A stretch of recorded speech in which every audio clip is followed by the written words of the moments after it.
جی مولانا صاحب میرے دو تین چھوٹے چھوٹے کوشچن. ہاں فرمائیں. ایک تو یہ ہے کہ محرم کے مہینے کا حضرت امام حسین کی شہادت سے پہلے کیا حکم تھا؟ حضور صلی اللہ علیہ وسلم کے صلی اللہ علیہ وسلم کیا تھے؟ جی محرم کو 10 محرم کو سنا ہے کہ پہلے ہی بہت فضیلت تھی. ہاں. تو ہمیں کس طرح اس کو گزارنا چاہیے؟ نمبر ایک بس اس طور پر رکے. بالکل ٹھیک ہے.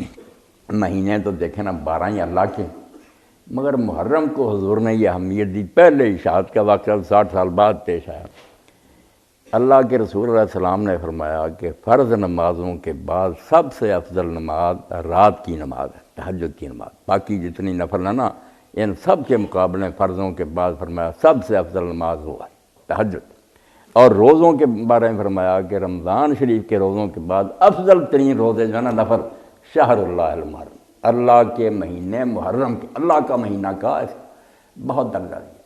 اور مکہ معظمہ میں بھی سارے قریش اس دن روزہ رکھتے تھے 10 محرم کو، حضور بھی وہاں رکھتے تھے. مگر جب مدینہ شریف میں آئے تو آپ نے یہودیوں کو بھی دیکھا کہ یہودی لوگ بھی 3 ان کی آبادیاں تھیں مدینہ کے ساتھ ہی، بنو نذیر تھے، بنو قریظہ تھے، بنو کن، کہ وہ بھی روزہ رکھتے ہیں عاشورے کا. تو آپ نے فرمایا تم لوگ کیوں روزہ رکھتے؟ انہوں نے کہا یہی وہ دن ہے جس دن اللہ تعالیٰ نے حضرت موسیٰ علیہ السلام اور ان کی قوم کے لیے سمندر کو پھاڑا اور وہ خیریت سے پار ہو گئے، فرعون اور اس کے لشکروں کو غرق کیا. تو اللہ کے حکم سے موسیٰ علیہ السلام نے یہ روزہ رکھا اور امت کو بھی حکم دیا. تو نبی علیہ السلام نے فرمایا کہ ہم تو موسیٰ علیہ السلام کے تم سے زیادہ حقدار، تم کیا لگتا ہے تم نے بدل دیا سب کو. جب ان کا طریقہ تو رکھیں، ایک پہلے ہی رکھتے تھے وہاں قریش کے ساتھ، مگر ساتھ پھر یہ بھی وجہ مل گئی تو فضیلت بہت فرمائی.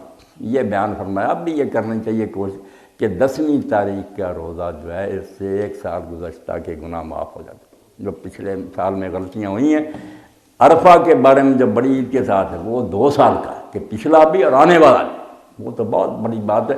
اس کو 1 سال پہلے کرتا تو یہ روزہ رکھنا چاہیے.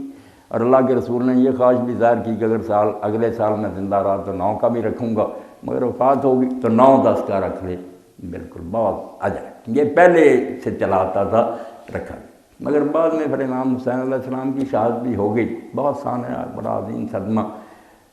اب اس صدمے کے عظیم ہونے کی اس سے بڑی گواہی کیا کہ جب اللہ کے رسول کو خبر دی گئی اس کی، یہ اللہ کا مخفی علم جو اپنے انبیاء کو بتاتا کہ اللہ کے رسول حجرے میں تھے، حسین رضی اللہ تعالیٰ چھاتی پر کھیل رہے تھے، آپ کی زوجہ محترمہ اندر گئی، حضرت ام سلمہ دیکھا کہ حضور تو رو رہے، ٹپ ٹپ آنسو گر رہے تھے. تو پوچھا اللہ کے رسول آپ رو رہے، بچہ کھیل رہا؟ تو فرمایا ابھی ایک فرشتہ میرے پاس سے اٹھ کر گیا ہے جو جب سے زمین و آسمان بنے ہیں کبھی زمین پر نہیں آیا، مگر یہ اللہ کے ہاں اتنا بڑا سانحہ ہے کہ اس کی اطلاع کے لیے خصوصی کاسد آیا. اور اس نے کہا اللہ کے رسول آپ محبت کر رہے ہیں، یہ بچہ تو آپ کی امت کے ہاتھوں سے طرف میں دریائے فرات کے کنارے تباہ کر دیا جائے گا، اس لیے ام سلمہ میرے آنسو نکل گیا. اور ساتھ ہی اس نے کہا کہ اگر آپ چاہتے ہیں کہ اس منحوس زمین کی مٹی آپ کو دکھائی جائے تو میں دکھا بھی سکتا. اس نے ایک مٹھی مٹی کی مجھے دکھائی بھی کہ یہ وہ علاقہ ہے جہاں آپ کا یہ فرزند دبا ہو. تو جب اس وقت آپ روئے، اور بعد میں ابن عباس فرماتے ہیں میں مکہ میں تھا اور اطلاع کوئی نہیں تھی، کئی مہینوں سے قافلہ گیا ہوا تھا، رائے تو نہیں تھا اس وقت کہ خبریں آتی تھیں، کوئی خبر نہیں کہ کیا بنا. میں دوپہر کے وقت سویا ہوا تھا تو میں نے نبی علیہ السلام کو خواب میں دیکھا، مگر شک آپ کا جو حلیہ تھا نا اس نے مجھے پریشان کر دیا کہ سر مبارک پر بھی مٹی پڑی ہوئی تھی، ریش مبارک بھی مٹی سے پر تھی، اور آپ کے ہاتھ میں ایک بوتل تھی جس میں خون تھا. تو میں نے کہا اللہ کے رسول آپ کا یہ حال کیا ہو گیا؟ تو آپ نے فرمایا میں شہد تو مقتل حسین عامر، ابھی حسین کی قتل گاہ سے آ رہا اور صبح سے اس کے اور اس کے ساتھیوں کا یہ خون سمیٹ رہا ہوں. تو میں ہڑبڑا کر اٹھا اور آپ نے بار بار انا للہ کہا. تو گھر والوں نے پوچھا کہ ابن عباس کیا ہوا؟ انہوں نے کہا حسین تو شہید ہو گئے. انہوں نے کہا آپ کو کیا خبر؟ انہوں نے کہا یار میں نے رسول اللہ کو ابھی دیکھا، اس حلیہ میں دیکھا اور نوٹ کر لیا وقت. اب حدیث پاک میں آتا کہ جب قافلہ بیچارہ لٹا پھرا کئی مہینے بعد آیا، عین وہی وقت تھا دوپہر کا جب ابن عباس یہ خواب دیکھ رہے تھے. اس وقت حضور پر یہ گزر رہی تھی. اس لیے جو لوگ خوش ہوتے ہیں ان بد نصیبوں کا کیا کریں؟